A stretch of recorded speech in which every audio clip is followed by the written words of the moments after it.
The Blessed Madonna, welcome to America's Dance 30 for the first time. It's great finally meeting you. Oh, it's great meeting you too, and I'm so happy to be here. And I'm so happy you're here. First of all, before we start the chat, do you want me to refer to you as the Blessed Madonna through the entire thing or as Marea? You can say Marea. Okay. We're on a real first name basis, I think. Yes, definitely. Well, you can call me B or Finky or Fink or Brian. Anything. All of those. Those are all good for me. I like Finky, though. That's cute. Feel free. Just don't call me Bri. That's reserved for my dad. Yeah, I got you. Although, there is one other person that calls me Bri, and every time he does it, I'm like, who the F gave you permission to call me Bri? Oh, my God. Right? Is there any name that we shouldn't call you? No, I'll answer anything as long as the check clears. I love the way you think. Now, before we talk all about Happier, I got to tell you how jealous I am of you. Is it true that you were the general manager of your college radio station? Oh, yeah. When I was in college, I applied for our college radio station. I was already working here at the radio station as well. I didn't even get a call back. How messed up is that? Oh, that's tough. Yeah, no, I seized power pretty quickly. I was just a DJ, and then the GM resigned, and for whatever reason, they gave me the job.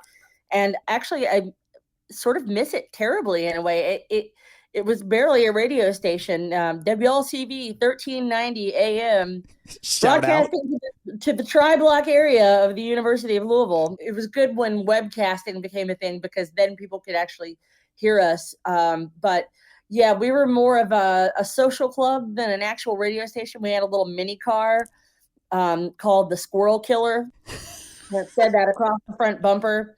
And our logo at the radio station was a white squirrel because we have albino squirrels at U of L. For whatever reason, they're everywhere. Like, you've never seen one in your whole life, but they're everywhere at U of L. And then, of course, there's all kinds of lore about why we have white squirrels. Anyway, so we had a little mini Mustang that we would drive around the campus. I'm telling you, it really barely a radio station, but definitely a lot of fun. Yeah, the barely a radio station type stations are the most fun because you could get away with more. Like when I started here, we were the Power Pig. We had just signed on and went after another one of our radio stations. So it was guerrilla warfare and you could just have so much fun. Oh, yeah, it was great. It was sort of a Zen thing, what is if a tree falls in the forest and there's no one there to hear it, is it really an AM radio station? It was a very interesting time, but it's where I learned how to actually DJ, where I learned how to mix records. That is amazing. Well, congratulations on that. On to more important things. Congratulations on Happier with Clementine Douglas, not only being #1 on America's Dance 30 and the media-based chart, but also on the Billboard chart. Congratulations. I know. I'm so grateful for both of these things. I could not be more not surprised. Nothing about what's good that happens to Clementine is a surprise because I know she's a genius. And if there is anything good to be said about that record, every bit of the credit belongs to her. She is the heart and soul. She is a writer. She is also a producer. The pleasure of being able to make a record like that with her is just unparalleled. And so when I talk about it, I always try to really emphasize that because she is so much more than a feature. She is absolutely the whole potato. It's a record that has just had a life of its own. There wasn't an enormous amount of hype put into it. We don't have a video. We don't have, there's none of that stuff. And it just happened. Well, I can't wait to talk about how it was born. I mean, obviously, Clementine is amazing. I am always shocked to find out how many songs she's actually behind as well. Oh. Yeah, which is incredible. She's like a real power writer. I'll put it to you this way. I had Clementine in one day. I've had her in the studio quite a bit. There was another record. So sometimes I'm sent things do you want to produce this record? Yes, great. So there was a record that I was sent to look at producing, taking it out of just like its infancy. Did a couple of versions of it, and eventually I was like, we just need to get Clementine over here for this. Got her over and realized that she had written it.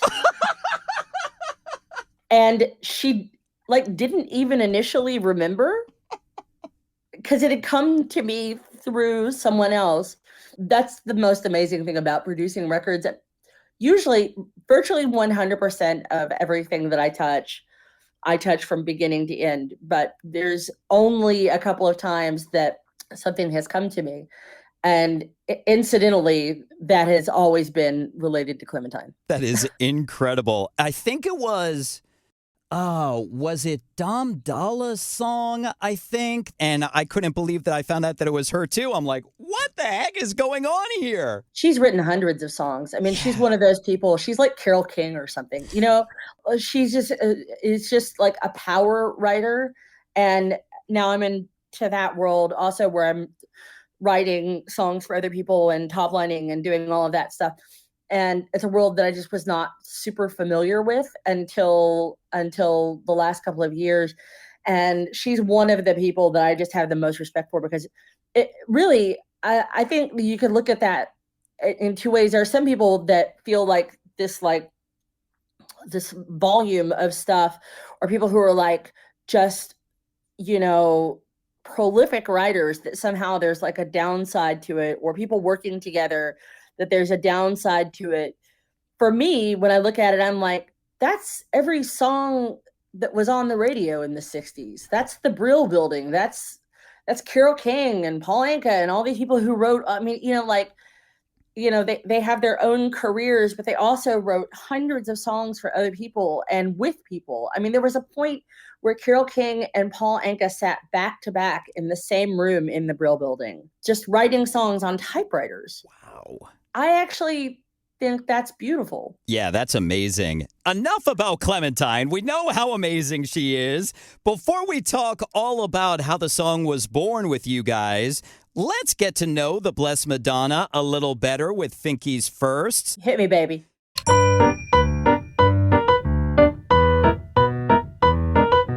So I love finding out the origin of artists. When you were first growing up, was getting into music the first thing you wanted to do, or was there something else you wanted to be when you grew up? Yeah, so I'm a musician's daughter. My dad was a lifer, and I was both encouraged and discouraged from entering the family business. I actually really hadn't planned on that. I went to college and I studied writing. And then I had planned on probably going to law school. Took all my Latin, did all that stuff, amo masamat, but then learned how to DJ. And I had been in the rave scene since the dawn of time. I am one of the very first people in my part of the country to go to parties. But it took me a long time to get into DJing. I'd already been involved in events and throwing raves and stuff like that.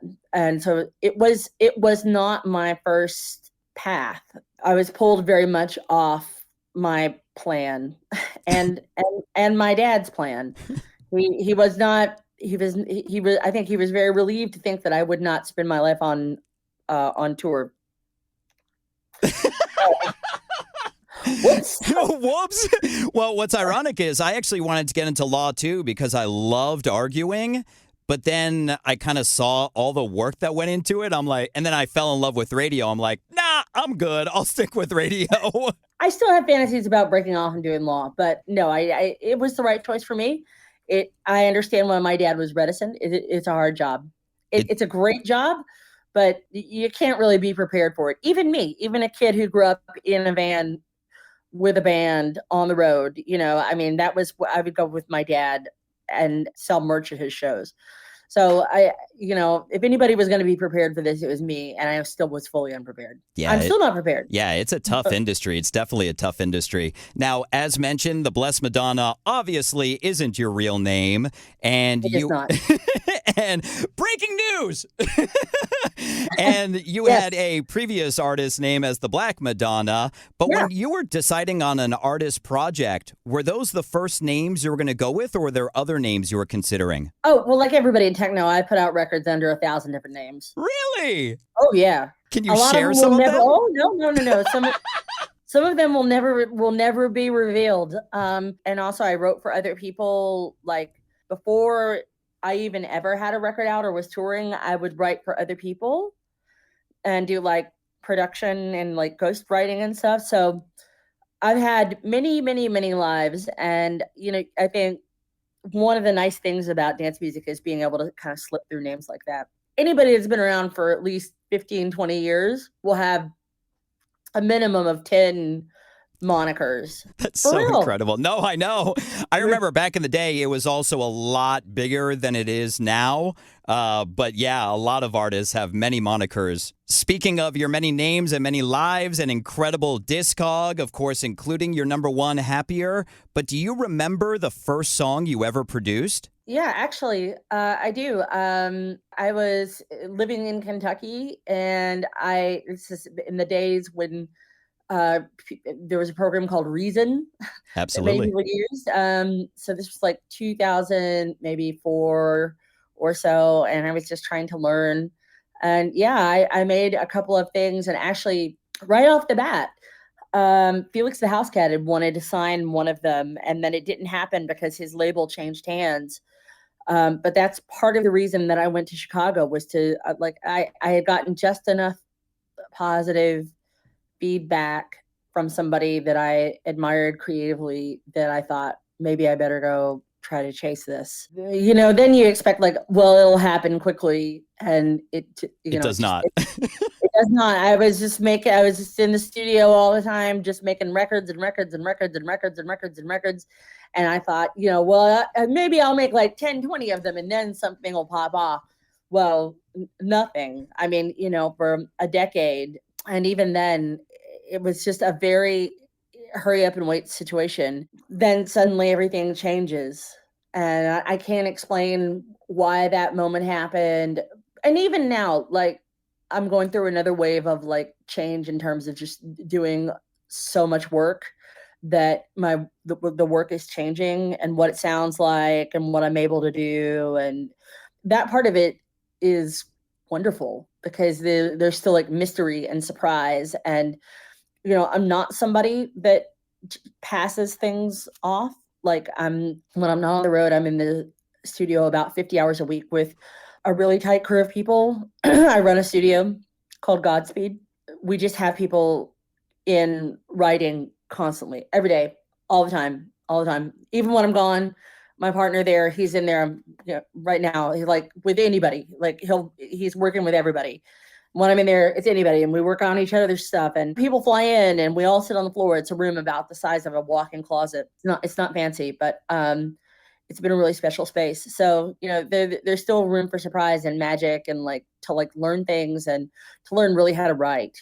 Like that is just a whole new thing. Well, I'm glad you stuck through it through the tribulations. That's the hardest part. It's amazing that you did. Now, I'm really excited to ask you this question because we kind of started around the same time. Do you remember the first dance song that made you fall in love with EDM? Well, yeah, probably this would have been in the era of the cassette single. Hold on. It's the single, not the cassette single. Oh, wow. You just told me how old you are. That was a test, and I passed. You passed. So, it could have been probably a Pet Shop Boys or even like Kylie Minogue, like Wow. Locomotion was one of the early ones. For me, also like Technotronic, Pump Up the Jam. I mean, it's that very early kind of like, they have that real wave of dance crossover, like 89 to 90, Snap, LaBouche. yeah. I Yeah. mean, all of that stuff. I those were all things. Almost certainly it was Pet Shop Boys though. That and then also, even though it wasn't EDM, a thing that was really important for me, two things that I think were more important than anything that would have been filed as dance music were were two records that had a certain kind of production on them that became real gateways for me. One was Paul's Boutique by the Beastie Boys, and the other one was It Takes a Nation of Millions to Hold Us Back by Public Enemy. And both of those albums work a lot with like funk samples. And even though they're not filed as dance albums, I mean, play Shadrach by Beastie Boys in a club and see what happens. Yeah. You know, it's an incredible dance record. And same thing, you know, with It Takes a Nation of Millions or Fear of a Black Planet. That Fear of a Black Planet was the one that I really loved from Public Enemy. There's a B-side called Revolutionary Generation that was like really super important for me. These are not records that I think people would like file, you know, so much under dance records, but they were. And they were really important for me, even though they were way over my head. You know, I had no idea, you know, I'm a white girl from Kentucky. I'm listening to Public Enemy. I have no idea what they're talking about. But the beats were slamming. And that's all that matters. It was what mattered to me then. And it definitely, as like a grade schooler, it's like definitely a life-changing thing from him. Finally, in Finky's firsts, in honor of your smash Happier going #1, what is the first thing that truly makes you happier?